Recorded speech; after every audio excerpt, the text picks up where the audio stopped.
Numa fazenda grande, cheia de verde, de sol quente e de terra vermelha, vivia um homem chamado Sebastião. Sebastião era um fazendeiro honesto, trabalhador, de mãos calejadas e coração partido.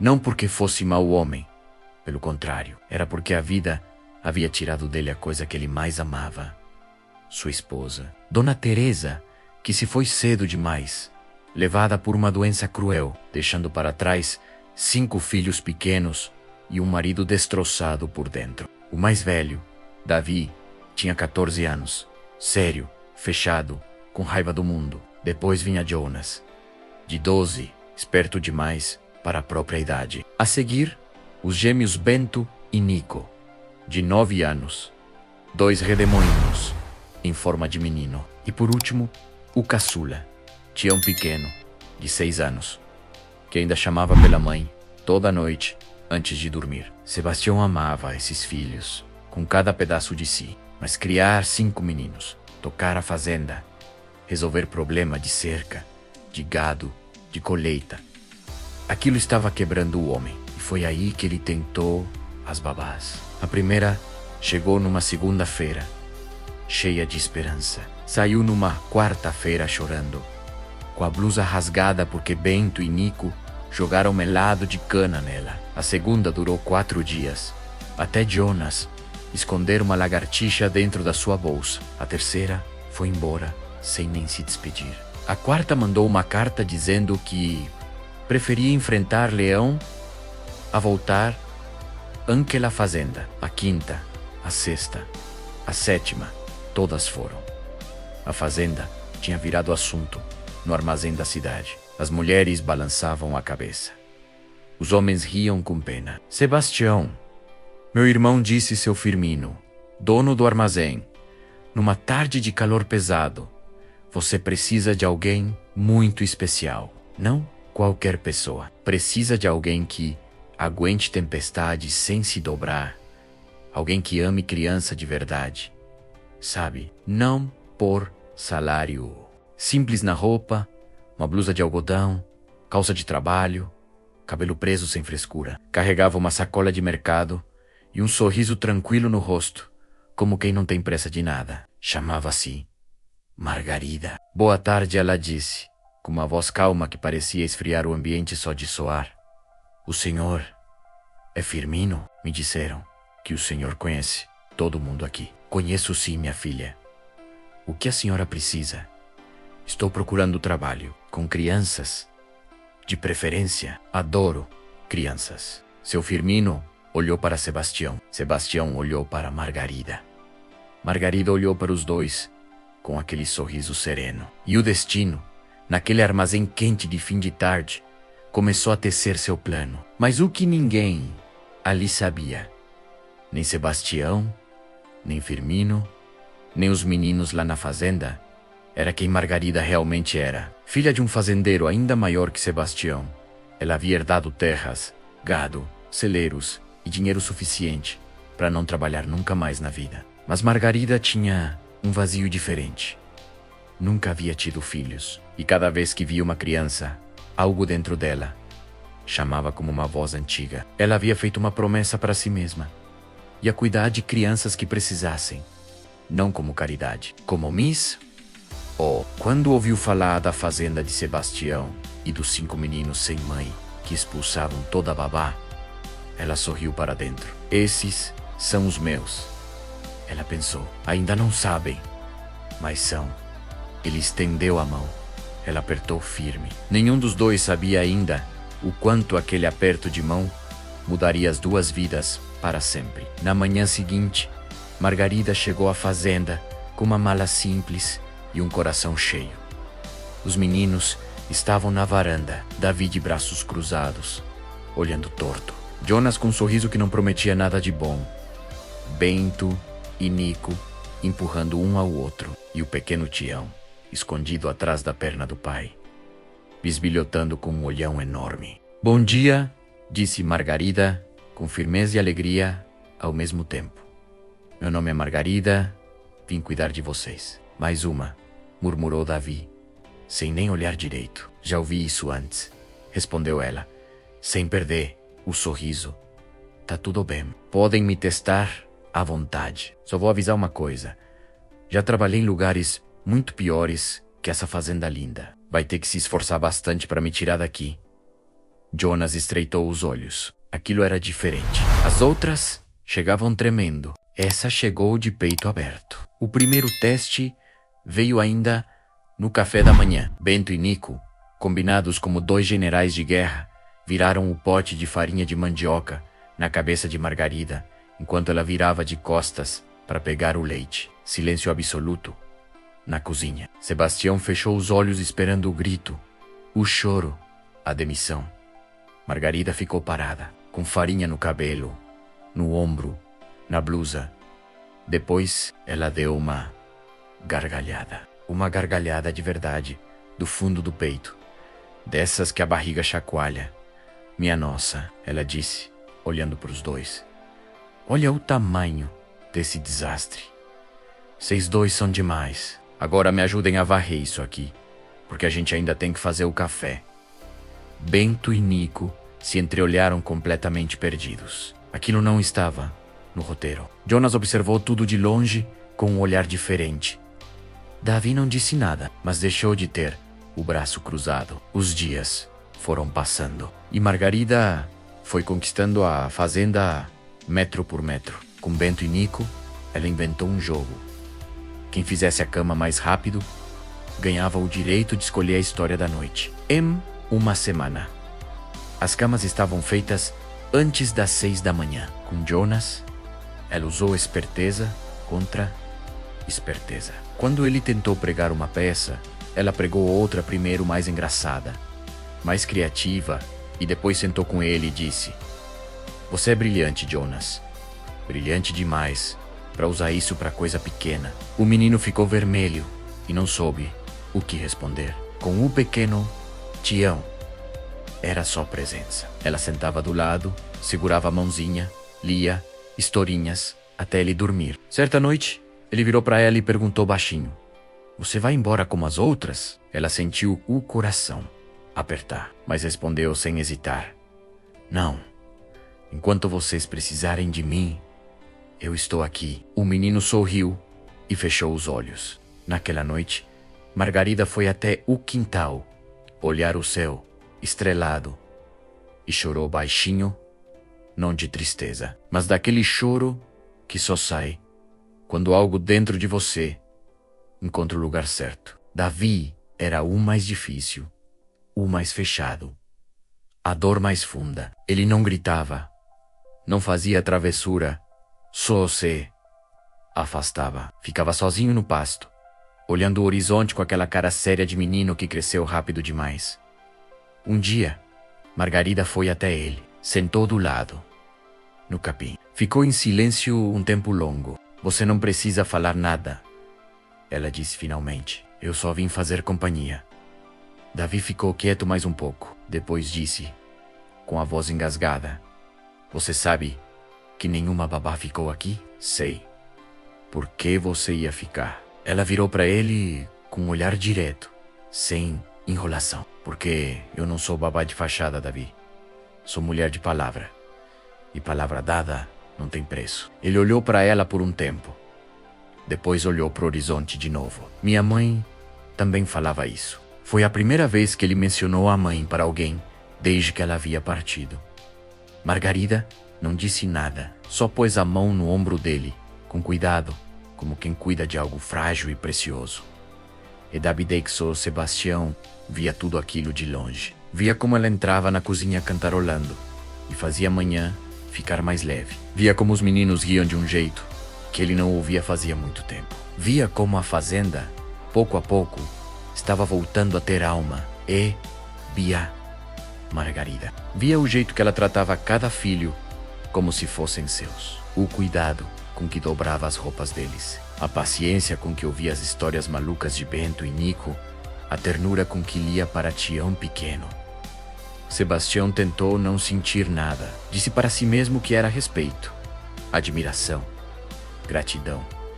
Mas uma noite, quando a fazenda dormia e só a luz da varanda estava acesa, ele a encontrou lá fora, sentada na cadeira de balanço, costurando uma blusa rasgada de Jonas. Por que a senhora ainda está acordada?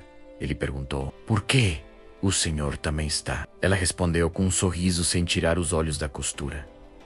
Ele se sentou na cadeira do lado e ficaram ali, em silêncio, ouvindo o barulho dos grilos e o vento no milharal. Sebastião sentiu, naquele silêncio, algo que não sentia fazia anos. Paz e algo mais. Algo que deu medo, mas que também deu vida. 6 meses se passaram. A fazenda estava irreconhecível. Não no tamanho, nas risadas, no cheiro de bolo saindo do forno toda a tarde, nas correrias de Bento e Nico, que agora terminavam em abraço, em vez de choro. Em Jonas, que havia começado a ajudar Sebastião no campo, de chapéu e bota, com um sorriso de quem encontrou o próprio lugar. Em Tião pequeno, que não chamava mais pela mãe de noite, não porque tivesse esquecido, mas porque tinha encontrado um colo novo para descansar a saudade. Em Davi, que voltou a sorrir, e em Sebastião, que havia se apaixonado de verdade, daquele amor maduro que não é fogo de palha, é brasa funda, que aquece devagar e não apaga com vento. Mas ele se calava, porque ela era empregada da casa, porque ele não queria parecer que estava se aproveitando, porque tinha medo de que ela não sentisse o mesmo, porque os meninos precisavam dela mais do que ele. Até que Jonas, esperto, como sempre, percebeu. Pai, ele disse numa manhã, com aquele sorriso de quem sabe mais do que deveria: você gosta da Margarida. Sebastião quase engoliu o café com chapéu. Que isso, menino, gosta sim. Você fica vermelho quando ela passa perto e fica olhando para ela quando ela não está vendo. Jonas, pai, nós 5 conversamos. Jonas olhou nos olhos do pai com uma seriedade de adulto. A gente quer ela aqui, Ené, o como babá, como família. Sebastião ficou mudo. Davi apareceu na porta da cozinha. Nós nunca aceitamos ninguém. Pai, disse ele com voz firme. Você sabe disso, mas com ela é diferente. Ela não veio porque precisava do emprego. Ela veio porque quis e ficou porque gostou de nós de verdade. Sebastião olhou para os filhos, para aqueles rostos que carregavam a feição da Teresa e o coração dele, e sentiu os olhos arderem. E se ela não sentir o mesmo, então você fala e descobre, disse Jonas, com toda a simplicidade do mundo. Pior que ficar calado não tem. Naquela tarde, enquanto Margarida estava no jardim colhendo ervas para o jantar, Sebastião chegou até ela com o chapéu na mão. Aquele gesto de quem está vulnerável, de quem não está se protegendo. Margarida, eu preciso falar uma coisa. Ela parou. Olhou para ele. Tinha algo diferente no rosto dele. Naquele momento, uma abertura que ela não havia visto antes. Pode falar, Sebastião. Ele respirou fundo. Nesses 6 meses, você mudou essa fazenda. Mudou meus filhos. Mudou. Me mudou. Ele parou. Engoliu seco. Eu sei que você é empregada aqui. Eu sei que não seria certo da minha parte, mas eu prefiro parecer tolo a ficar me calando. Ele a olhou nos olhos. Eu gosto de você, de verdade. E não é o fazendeiro falando com a babá. É o Sebastião falando com a Margarida. Ela ficou parada por um momento e então veio o silêncio. Um silêncio que durou tempo demais para o coração de Sebastião. Então Margarida respirou fundo e falou: Sebastião, tem uma coisa que eu preciso te contar. Uma coisa que eu deveria ter contado antes, mas tinha medo de que mudasse tudo. Ela contou. Contou que tinha terras, que tinha gado, celeiros, dinheiro no banco, funcionários, que não havia precisado daquele emprego nem um único dia, que havia vindo porque queria, porque aquelas crianças chamaram algo dentro dela que ela não conseguia ignorar. Sebastião ficou olhando para ela, processando, e então perguntou, com a voz calma, mas com os olhos cheios: você passou 6 meses aqui, podendo estar em qualquer lugar do mundo. Escolheu ficar nessa fazenda, cuidando de 5 meninos danados. Sim, Por quê? Ela sorriu, um sorriso molhado, daqueles que carregam muita coisa por baixo. Porque riqueza não aquece cama, Sebastião. Porque terra não abraça de volta. Porque eu passava pela minha fazenda enorme, cheia de coisa, e me sentia a mulher mais vazia do mundo. Ela olhou para casa, onde os meninos corriam e riam lá dentro. E quando cheguei aqui, nessa fazenda mais simples, com 5 meninos que ninguém aguentava e um pai partido de saudade, me senti, pela primeira vez em muito tempo, no lugar certo. Sebastião ficou olhando para ela e então fez o que todo homem honesto faz quando não tem mais palavras. Estendeu a mão para ela. Ela olhou para a mão.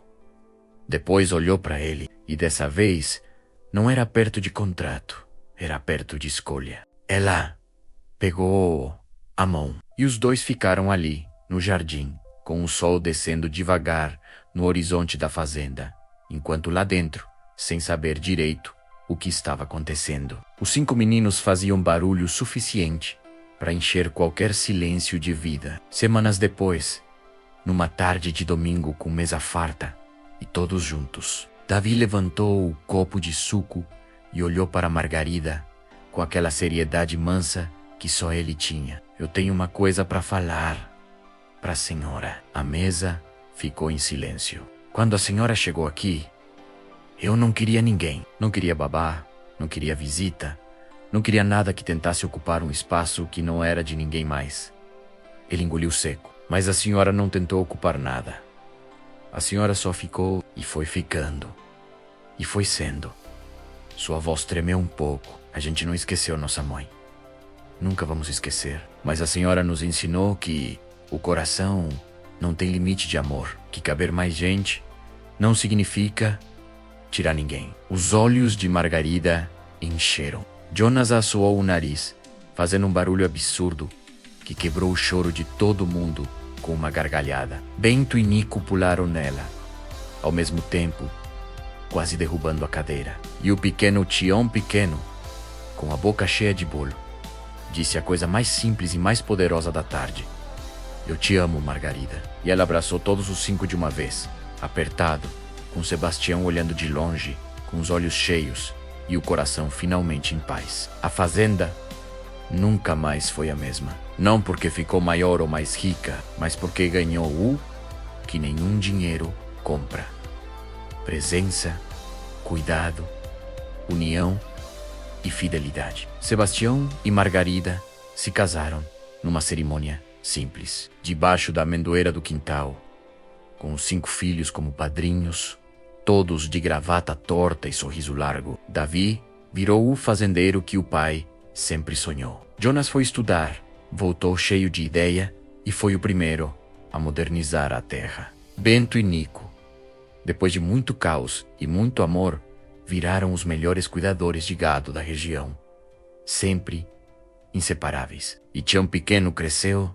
estudou e ficou na fazenda para contar essa história para os filhos dele, porque histórias assim precisam ser contadas, para que ninguém esqueça que o amor não é fraqueza, que cuidar é coragem, que ficar quando todos foram embora é o ato mais poderoso que existe. Você já parou para pensar quantas vezes na vida a gente julgou alguém pela aparência, pelo cargo, pelo que tinha ou não tinha? Margarida podia estar em qualquer lugar, tinha tudo que o mundo chama de sucesso, mas escolheu o que o mundo muitas vezes ignora: o amor que serve sem anunciar. E Sebastião, ele tinha fazenda, tinha os filhos, tinha vida organizada por fora, mas estava partido por dentro. E foi exatamente quando ele parou de procurar alguém perfeito e começou a enxergar quem estava na frente, que a vida mudou. Os meninos nos ensinam talvez a lição maior: a resistência que a gente tem ao outro muitas vezes não é falta de amor, é excesso de dor. Quando Davi baixou a guarda, não perdeu nada da memória da mãe. Ganhou espaço no coração para mais amor. E você? Tem alguém na sua vida que você ainda não deixou entrar de verdade? Tem uma guarda levantada que já está na hora de baixar? Tem uma palavra de amor que você ainda não disse, porque está esperando o momento perfeito. Não espere. O momento perfeito é agora. A fazenda da sua vida precisa de paz. E paz não vem de fora. Começa quando a gente abre a porta de dentro. O maior ato de coragem não é enfrentar o mundo lá fora, é abrir o coração aqui dentro. Sergipe, essa história tocou você? Escreve aqui nos comentários do canal. Eu me comovi se essa história chegou no seu coração. Eu precisava ouvir isso hoje, se ela chegou na hora certa. O trecho que mais te tocou, porque a sua reação é o que mantém esse canal vivo. Se inscreva no canal, ative o sininho e compartilha com alguém que precisa ouvir uma história de amor de verdade hoje, porque histórias que curam merecem chegar longe.